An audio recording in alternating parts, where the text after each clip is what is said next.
following program was provided by an independent producer solely responsible for its content. The opinions expressed do not necessarily represent the views of this station, its staff, board of directors, or underwriters.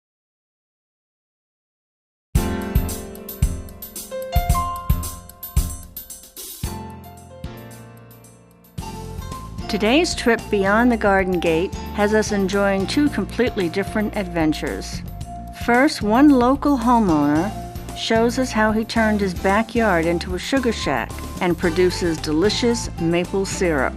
Then we'll join the Nashua Garden Club at their annual plant sale, held each year on the beautiful grounds of the Nashua Historical Society. So let's get going for another trip beyond the Garden Gate. I'm Linda Temperino.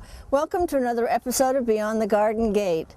I may look like I'm dressed for winter, but it is spring.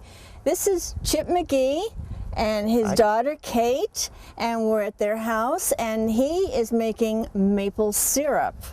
So we're going to walk over here in a few minutes and see what's cooking. Well, Kate has just informed me that this is an evaporator. Now tell me, how does this work? So this is our maple sap goes in here. It comes right out of the trees. All this you can see is the steam that's coming off. And it comes out of that tank and into here, and all it does Tank is up here? Right up there. It just boils. It's there's nothing more complicated than maple syrup. Boiling water until it gets to maple syrup. Until it just gets thick enough and dark enough and That's flavorful enough? Well, actually all that's happening is the water's going away and the sugar's being left behind. So you could really do this on your kitchen stove. I did it, my first year I did it on my kitchen stove, but it's a lot of steam you end up putting into the house, and so. But you know, in our dry winter, steam, it really makes the house feel warmer, doesn't it? Yeah, it actually in March it's kind of nice because I take what I do here and finish it inside. I see. So we get a little bit of steam. And plus it smells great. I love the smell of the wood. Yeah. We had just recently put in a gas fireplace, and I'm really missing the scent of the wood burnings in the fireplace, but I can stick my nose out the door and still smell it, you know. I think because we do it on wood, you could get a little bit of wood smoke into the syrup, which is kind of nice too. Just a little flavor of it. Yeah. Yeah, very good. And where do you get all of your syrup, your sap from? Yeah, we get it from trees, but how many trees do we have that we own? Basically zero. Basically zero. So what I've done is my neighbors across the street and down the street, and actually all through the neighborhood now, I write a letter to them in January and ask if I can tap their trees, and they typically say yes, and for every 2 taps I put in, they get a bottle of what I make. Oh, that's wonderful. Yeah, it's very fun. It's fun to kind of get the whole neighborhood together. And how many, I realize that you have to have warm days and cold nights. That's right. And we've been having very cold days and frigid nights. Right. What kind of an effect has that had on the running of the sap? So really what's happened is it's about 3 weeks later than last year. So at this point last year I was done, and it was the buds were already on the trees, and no more sap was flowing. But now I'm right in the middle of the season, so it just shifted it later. So in other words, when the trees are in bud, then the sap stops. Well, there's still some sap you can get, but it won't taste very good. It won't taste as good. Gets a little bitter? Yeah, a little bitter. Yeah? Yeah, you can tell when it's time to stop. Not bitter. Yeah, that's right. That's right. So, and where did you get this evaporator? Well, this is my big upgrade this year. Last year I had a homemade one, and but this was actually a friend of mine up north who's got a bigger operation. He was retiring this one, and he asked me if I wanted it. So this is, I'm almost commercial grade now. This is a pretty big one. Wow. Yeah. And your tank up here, how many gallons of sap does that hold? Theoretically, it could hold 275. I have about 100 in it right now that I collected yesterday. Yesterday? Yeah. How long does it take to fill up one of those buckets that are hanging on the trees? Well, if it's a sugar maple, it can fill up in less than a day. And it's a 2-gallon bucket, so 2 gallons in 24 hours. You can tap silver maples and red maples, and there's a maple called Swamp. You could do all of those. They just don't have quite as much sugar content. How in about the sap. Norwegian maple? Actually, that's what these are. These are. Really? Yeah, and that's all the books say that you can, but I haven't yet. They don't have nearly as much sugar content as a sugar maple's really the prize. Yeah, that's the prize. Yeah. And how many gallons of syrup boils down to, say, a pint? I mean, how many gallons of sap boils down to, say, a pint of syrup? So it's 40 to 1. So I have 100 gallons of sap, and that'll give me 2.5 gallons of syrup, give or take. That's a lot of work for such a little return. It is a lot of work. My father-in-law likes to point out that the economics aren't particularly good for this. It's a tough thing to do as a business. You wouldn't want to have to make a living at it. It'd be hard. It would be hard, yeah. But it's a lot of fun. So, do you enjoy it, Kate? What's the best part of Daddy making maple syrup? To sell the steam. The steam? How about eating it on pancakes or waffles? Is that pretty good too? Mm-hmm. Have you ever tried any of the syrup from the grocery store? I don't know. You don't know? It probably doesn't taste as good as Dad's, huh? No, we have some really good maple trees. I bet. Yeah, I think we have good maple trees in the neighborhood. That's the secret, don't you think? That's nice. Probably because at the stores, they have to make so much. They have to make so much, and we just make little batches here, which makes ours really good. Yeah. I agree. While we were filming, Chip's neighbor Lauren came by with 2 more buckets of sap collected from the maple trees on his property. As you can see, when Lauren removed the lids, each bucket was filled to the brim. And with a bit of patience and over time, they too will be turned into that wonderful maple syrup Chip and his neighbors will get to enjoy. So, well, let's take a walk across the street so we can see one of your buckets hanging on a tree. That sounds good.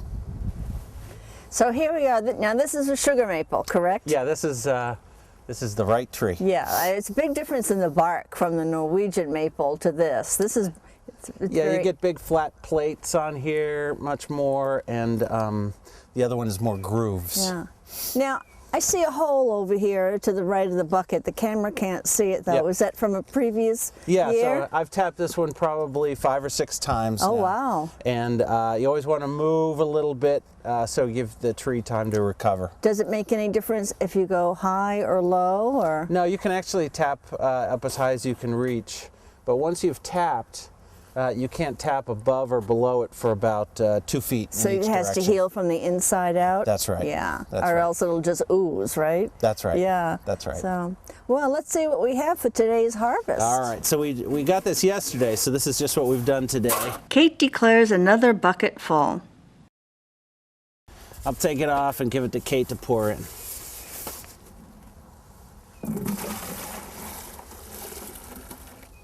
So that's just from today, huh? Just today, and you can see it's dripping right there. It's still dripping. Yeah, so it's pretty good. I have to get a little taste. All right. Here, you go in there, get your, put your finger underneath and take a little taste Take right out a little of the tree. right directly from the tree. Great. Now, boy, it's really going fast now. Come on, come on. There it is. Just the faintest. Very, very subtle. Very faint. If you compared it to water, you could tell, but it's not very sweet. No, but I mean, after it sits in your tongue for a little bit, then you can pick it up. That's exactly right. So you put the lid back on. Wait another day. Okay. We'll come back tomorrow, or you will. Thanks. We will. Who would ever think that one little drip repeated again and again could finally produce such a deliciously satisfying nectar? Okay, just asking a few more questions. Sure. How many gallons did you accumulate last year? So last year I made 5 gallons of maple syrup, and that meant I boiled down about 200 gallons of sap. Wow, 5 gallons. What do you do with it all? So I give about half of it to the people whose trees I'm using, and the other half I just we give away to friends and Christmas presents. And Easter presents and visiting presents. Oh, and that's housewarming nice. presents. Very nice. Yeah, it's nice. Well, again, thank you so very, very much. Yeah, actually, here I made a little bottle. This is this year's Grade A. So wow. thought you'd like to take some with you. Beautiful bottle. Beautiful little bottle. The maple leaf. Thank you so very much. Yeah, you're welcome. Okay, take care. And Thanks. happy syruping. Oh, one more question. Oh, sure. Why do they call it sugaring? You're not making sugar, you're making syrup. Well, you can actually bring it all the way down to maple sugar, and that's a little easier to transport. It ends up being dry, and so when they did it commercially as a sugar source, they'd take it all the way down to sugar, so it'd be easier to ship around the world. All right. Okay. Thanks again. Thank you. All it takes is a few maple sugar trees hung with buckets, an evaporator, lots of wood to burn off that steam, and plenty of patience to produce the final product. A rich golden harvest of color called maple syrup.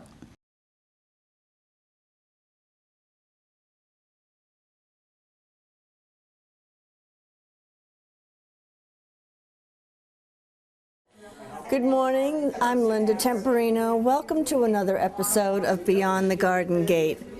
Today we are in Nashua. We're at the Historical Society, and all the people behind me and outside, which we'll go and see, this is the Nashua Garden Club, and they're having their annual plant sale. Right in front of me, these two flowers have been donated by Country Brook Farm over in Hudson. This is a lilac, I believe. The species is Miss Kim. It's very, very fragrant, and it is our state flower. And of course, the ambiguous geranium. They're good for everything and for every situation. I hope you enjoy this episode. We'll walk around the room and we'll talk to all of the vendors that are here. And then as soon as the sun comes out, hopefully, it's a rather drizzle morning. As soon as the sun comes out, we'll go outside and take a peek at all the plants. Thanks for joining us. Okay, we've moved over into this corner with the Girl Scouts. And they've made all of these lovely decorations, and they're selling them today. What is your name? I'm Elijah McHugh. Elijah. Samantha. Samantha. Heather. Heather. And what Girl Scout troop are you with? We're Troop 10661. And that's here in Nashua? Mm-hmm. Okay. And tell me what you've made down here. Well, we've made magnets, we've made flowers, a few different types of flowers. We've made vases, and we've made...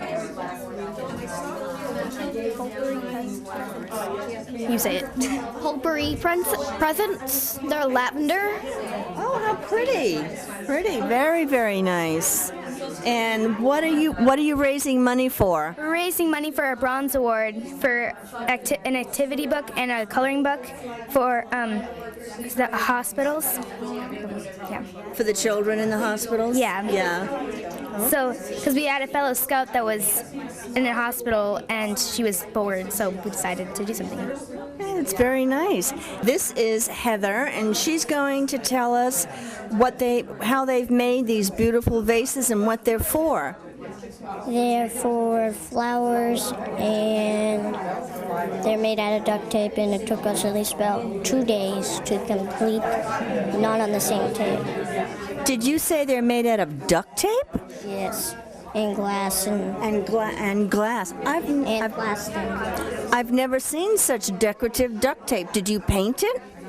No? It comes that way? Yeah. Oh, that's neat. I didn't know that. And what's in those little boxes? They're flowers that are dried up. Oh, dried flowers. Very nice. Okay, let's go back over to the other side of the table and check out these flowers.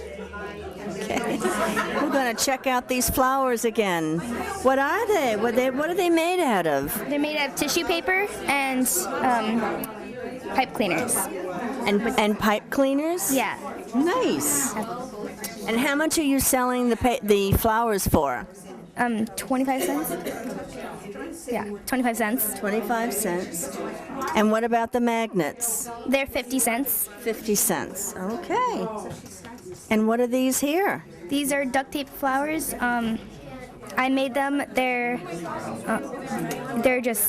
completely made out of duct tape, but there's a straw for the stem. But otherwise, Very, very nice. Very adorable. Okay, well, thank you very much, ladies. You're welcome. Good luck to you. Good luck with your project. Pots lined up and ready for sale. Okay, moving along in the room, as they call it. We're working the room here. And this is Lindsay Smart. Lindsay. And where are you from, Lindsay? I'm originally from Townsend, but I do live here in Nashua. And what are you peddling here today? These are my father's creations, actually. J Smart Contracting makes these, and we have a really good time doing it. We just kind of find some scraps and make whatever comes to mind. That's very clever. I see rebar and horseshoes and an axe handle. Absolutely. We even go so far as incorporating rock design and making bird feeders and mailboxes. I mean, we've kind of made it all, so. This is really adorable. Thank you. This is a door hinge. Yep. Just for the wings, and these are clips and some more bolts and just other scrap metal. You're really recycling and... Absolutely. Oh, And they really? make great ornaments. You just place them down and they stay there forever, and you can paint them if you'd like, but I think the rustic look looks really neat too, so. I agree totally. They're just adorable. Thank you. And they're great, great garden sculptures. They sure are, absolutely. Okay. We make whatever people have in mind, so it's fun. It's a really fun project. We have a good time doing it. Do you sell these somewhere else in the city? Yep, absolutely. We have a website, www.jsmartcontracting.com, and you can go on there and check out. We have a bunch more pictures. You can give us a call anytime. All our contact information's online, so Wonderful. we'll make whatever you guys want. Great. Okay. Thank you so very much. No, it was a pleasure. Thank you. Raffle ready. A Zentangle illustration, a small square hanging quilt, and a basket filled for the gardener.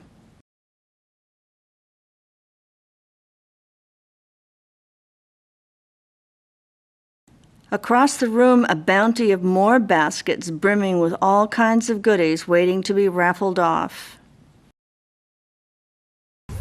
Well, we've moved outside. The sun is making a little attempt to come out. We see a little patch of blue, so it looks like it's going to be a fairly decent day after all.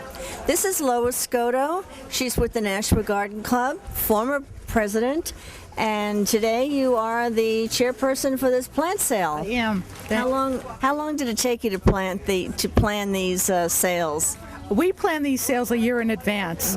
Towards the end, March or April, we start to get into full gear and start to plan the details of the plant sale. But fortunately, we have the Nashua Historical Society who allows us to come on their beautiful grounds to do this plant sale every year. And this has been wonderful for us and for them as well. Yeah, wonderful. And all of these plants, they come from the gardens of the club members? Yes, all of the perennials do, and the house plants do. They come from our homes. We do have some annuals that we purchase from local places to sell for the sale. But aside from that, most of the stuff, even the vegetables and herbs, are grown by us. Wow, that's wonderful. Wonderful. So, well, I think we're going to walk around a little bit and interview a few more people. Thank you so much for putting this on. It looks like, what kind of money do you bring in every year? It varies, but we've gotten at least a couple of $1,000s out of it each year. Oh, that's wonderful. That's really great. And where do the proceeds of this sale go to? They go to our programming, which we do. We have 3 gardens in Nashua that we care for. One at Greeley Park by the Sensory Garden, one at the Humane Society, and one at the Home Health and Hospice. So we use some of the money for that. And we give to other charities as well. That's wonderful. Thanks again. Thank you. Here's a beautiful sample of some of the annuals that were for sale today. These are impatiens. Is that correct? Yes. Yes. These and the colors are beautiful. And this is, I love your shirts that you're wearing with the Nashua Garden Club logo. It's very, very lovely. Well, I think you've had a very successful sale so far today. What do you think? So happy the sun is coming out a little bit. We'll take it. No more rain. Thank you. Although we do need the rain. Cuts down on the forest fires for the summer. Right, that's true. But come on over. We've got lots more flowers. Okay, thank you very much. You're very welcome. Well, we've grabbed a customer here. This is Bernie Streetier. Nice to see you. Good to see you. I'm glad that the rain held up. Yeah, it was pouring during the night, but it's clearing up nicely. Well, I came out to look for some heirloom tomatoes. Did you find them? I found one, and I also need some, the state flower. The state lilac. Flower. Lilac. That's right. Absolutely. So I got a couple of those. So. There's a beautiful lilac plant inside, and it's up for raffle. Oh, is it? So, yeah, lots of goodies too. I'll have to get a chance. Yeah, no, it's the state flower. Yeah. How's the crowd been? Pardon me? The crowd been good? I guess so. Considering the weather, it's not bad at all. Oh. Yeah. I'm dressed for it, so. Absolutely. Well, I got my clogs on. Oh, great.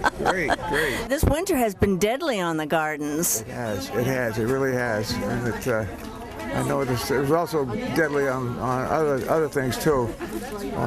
It ruined my lawn, which I don't know what happened, but so I got to plant a new one. Wow. Hey. Gives you something to do. I've got plenty to do, but okay. Okay. Well, gee, thanks for joining us today and spending some money. My pleasure, and you got some good people working here. Yes, they are. Great. Good to see you. Okay, thank you. Well, now we are joined with Beth McCarthy, who is the curator of the museum here at the Historical Society. Thanks for allowing the Garden Club to come onto your beautiful property here and have their plant sale. Well, it's something that our board of directors really enjoy seeing happen each year, as it brings more than one group together and allows all to share. It's great. And how long have you been here at the museum? I'm afraid to say it's been 21 years. Why are you afraid to say? Well, I've been here 21 years as their collection manager, and it's as a volunteer group. It couldn't be a better group to participate with and support. It's a lovely, lovely building, and we're so fortunate to have this in Nashua and have it maintained as beautifully as it is, especially the Abbott Spalding House. Well, thank you for those thoughts. We work very diligently on all of those aspects as the group of volunteers that we are. And a little later in the day, the Abbott House is planned to be open so that more visitors can see. Oh, great. And Beth is also the mother of one of the little Girl Scouts that was inside. Yes, I am. Yeah, she's adorable. Yep, Troop 10661 is trying to raise a little bit of money today to work on their bronze project. Well, great. Okay. Thank you. Thanks again, Beth. Thank you. Looks like even some four-legged friends were enjoying their trip to the plant sale.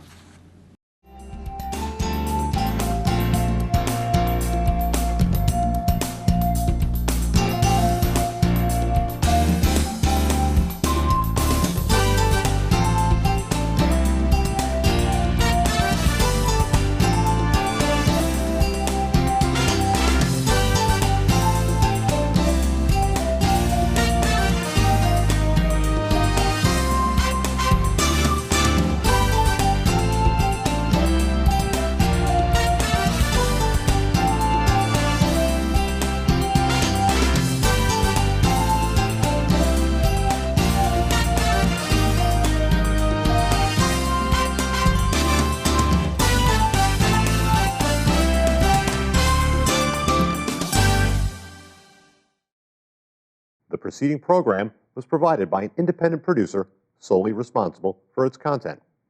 The opinions expressed do not necessarily represent the views of this station, its staff, board of directors, or underwriters.